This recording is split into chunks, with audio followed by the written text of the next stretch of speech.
Gotcha.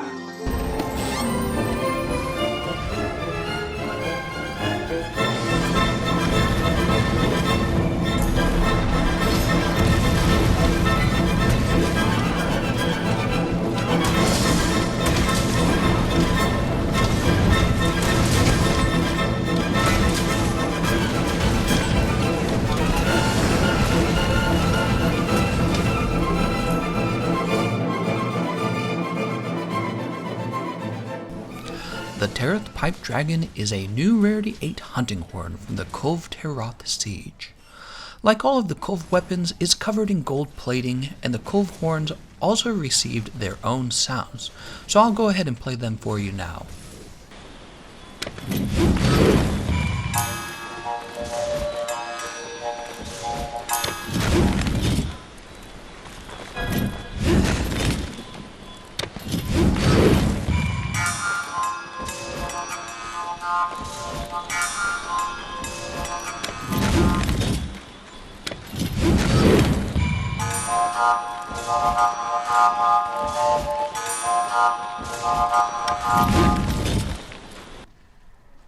Alright, let's go ahead and start looking at the Dragon Pipe's attributes. 756 attack is kind of low for a hunting horn. Next we can see that it starts off with the white sharpness bar, which helps a little bit. It doesn't have any negative affinity. It does have a hidden element of dragon. It also has the highest amount of dragon damage compared to any of the other horns. However, you have to be careful at how you look at this, because horns tend to not deal elemental damage very well, since they have slower swings. This means horns rely more on raw damage rather than elemental damage, and that case was true here when I was testing various builds.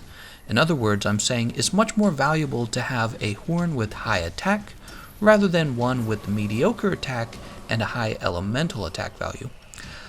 After looking at the elemental damage, we can also see that the horn does have average Elder Seal, which is fine because we can turn that into high Elder Seal with the decoration if we want to.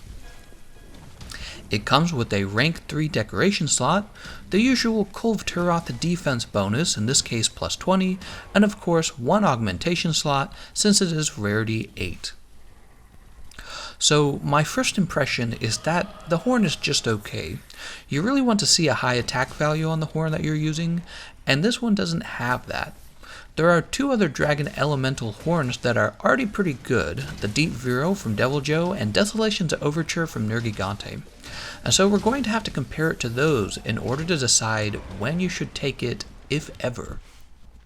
Okay, so we looked at the attributes, and now we need to take a look at the horn buffs. One of the reasons I wanted to get a review done on this horn is because it comes with a new note set that we haven't seen in Monster Hunter World yet. The Dragon Pipe comes with Sonic Waves. Sonic Waves works like a Screamer Pod.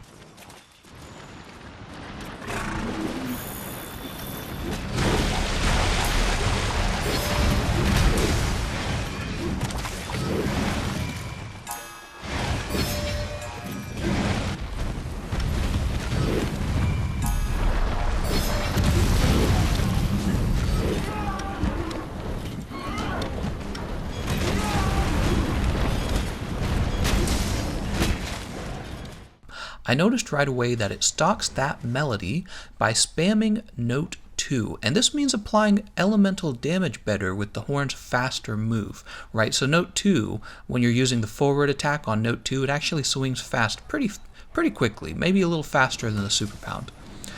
Okay, so this also means being able to spam Sonic Waves very easily. I tried this several times, and it was surprisingly effective at locking down Diablos. You know, every time Diablos goes under the ground, I always had a stack of Sonic Waves I could go through, and yeah, I would just pull him back out of the ground, and for a little while he would be stunned. Perhaps I've gotten better at using Sonic Waves, but also just the fact that I can have that stack of 3 pretty much ready all of the time with the use of Note 2's Flourish, and then going into a Pommel Strike, you can just stock that melody up very quickly. The sad part is that besides Sonic Waves, the Dragon Pipe doesn't really offer anything else to counter Diablos, so I wouldn't really call it your best option for fighting Diablos.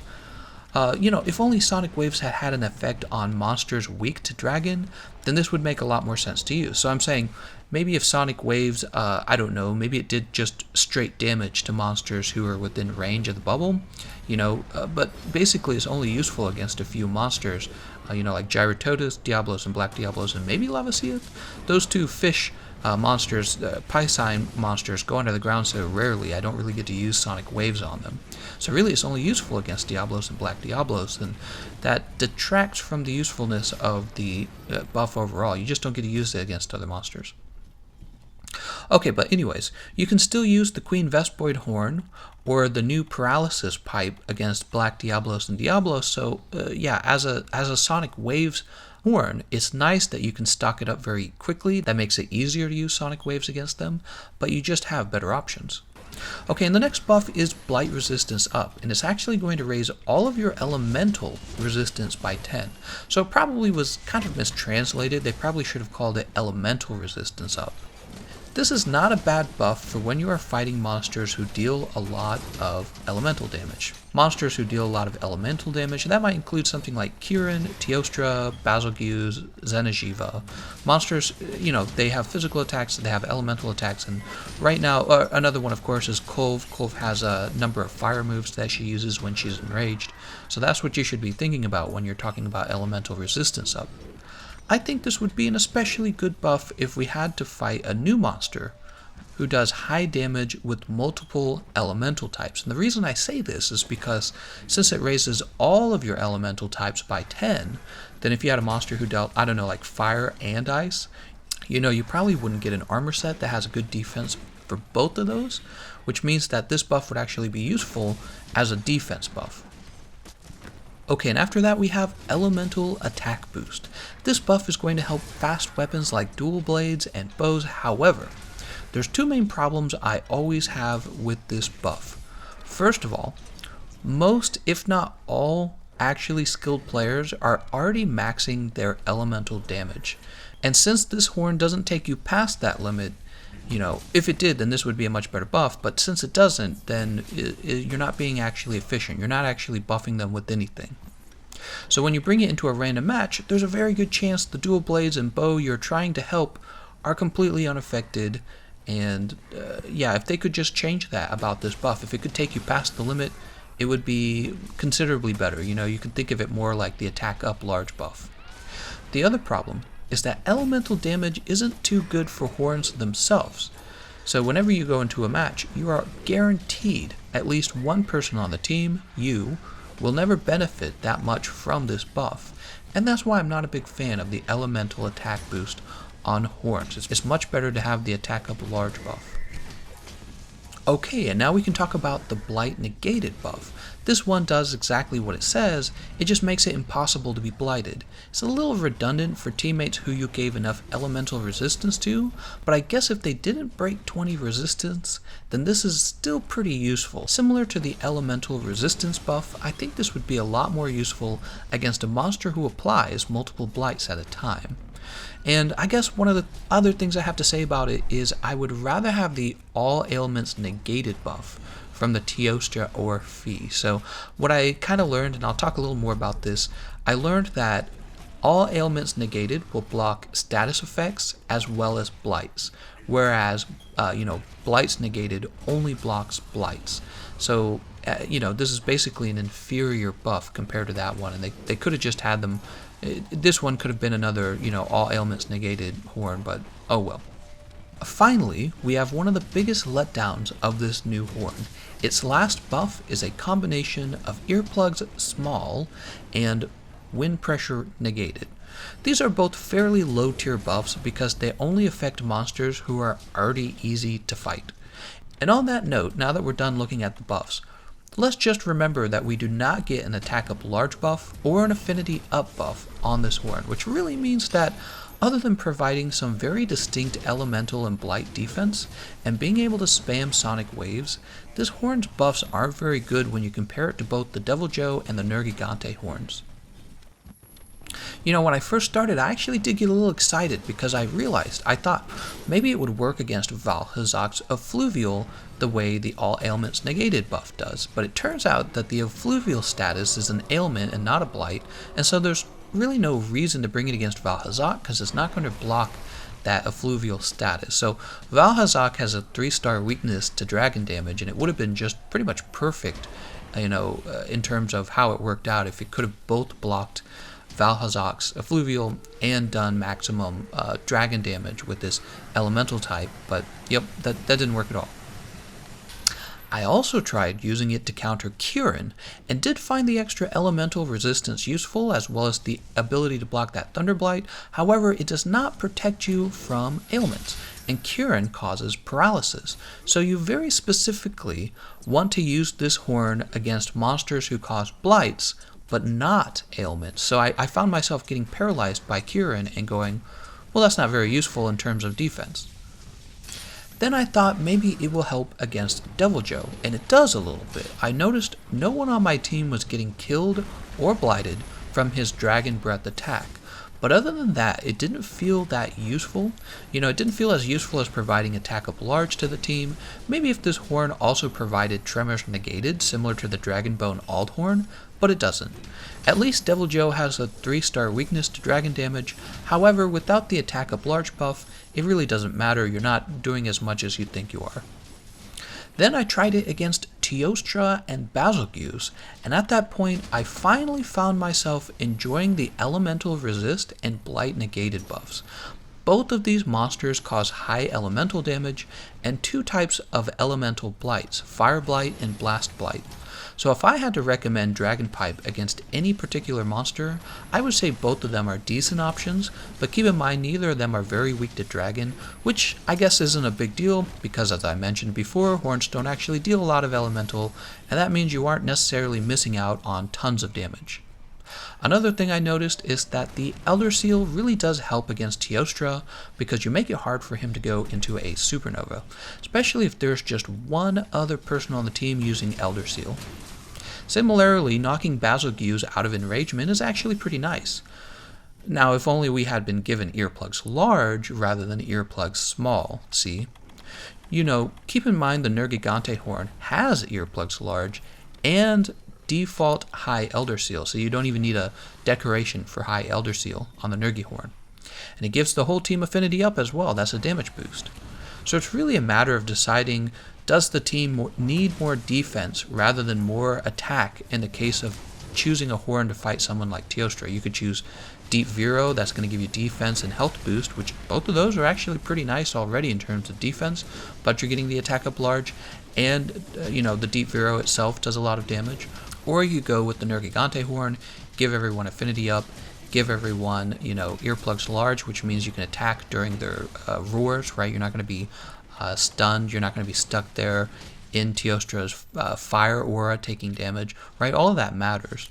And it's kind of a very marginal thing. Maybe if you didn't have Deep Vero and you didn't have Desolation's Overture, but you happen to get this as a drop from Kulve, then yeah, you choose this horn to go fight Teostra because you want to beat Teostra.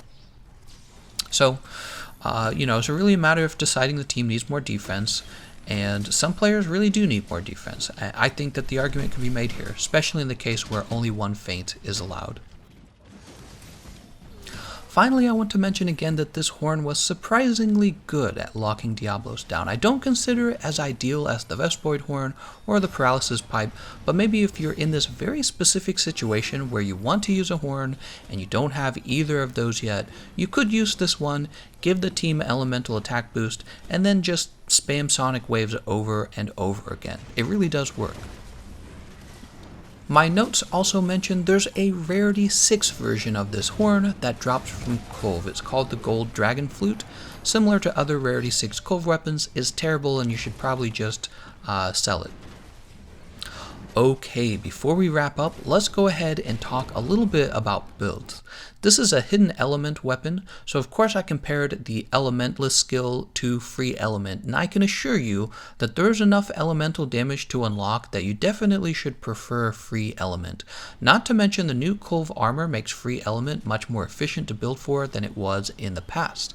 I did experiment with a critical element build. This requires 2 pieces of the Rathalos set, and then I compared that to like a Kulve armor set build. I ended up seeing the Kulve armor set build as doing just a smidge less damage, yet being able to have about 15% more affinity, assuming that you do have the attack decorations, as well as giving you 2 free levels of the stun resist skill. And I actually do value that skill. When you're a skilled player who's been doing this for a long time, usually the only time you die is if you got really unlucky and got stunned in one move, and then you get killed in the second move. So stun resist is actually kind of nice. I personally did not go with the Rathalos set build, even though I'll show it to you guys. Another thing I noticed is that if you can put attack 4 into the build, that has the same effect as maxing your elemental attack. And keep in mind, since you have elemental attack boost as one of your horn buffs, you only need to raise your elemental attack a little bit and let the horn do the rest. There is a limit to elemental damage, and you want to make sure the buff brings you right up to the limit without going over it and becoming wasteful. Also, let me mention, I've given up crit boost 3 in order to bring my Elder Seal up to high, which, as again, you might notice on something like Desolation's Overture, you just by default get high, you see what I'm saying, you get high Elder Seal. On this one, you actually do have to build for it. You know, if you want high Elder Seal, maybe that matters to you. If you just want to max your crit boost to 3, just go that way. It's more of a personal preference at that point. You're not shifting your damage by very much. Lastly, as usual, don't forget the Horn Maestro skill. Okay, and that's just about everything I have to say about the Kulve Pipe Dragon Horn, or as I'm calling it, the Dragon Pipe Horn. For the tier rating, I think I'm going to be dropping it into B- for having very limited usefulness, yet it's not bad as a defense horn against Teostra, who I know gives a lot of players trouble.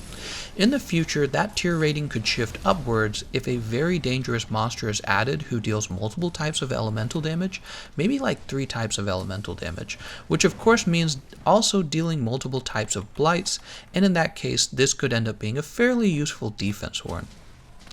Alright, well thank you for watching, I'll see you guys next time.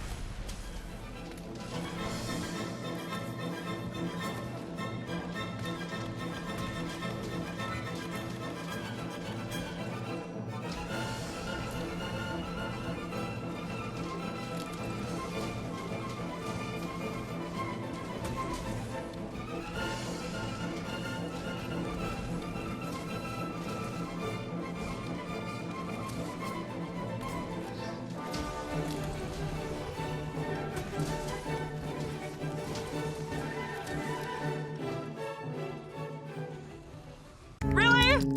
Oh my gosh, you guys! I just want to thank y'all so much!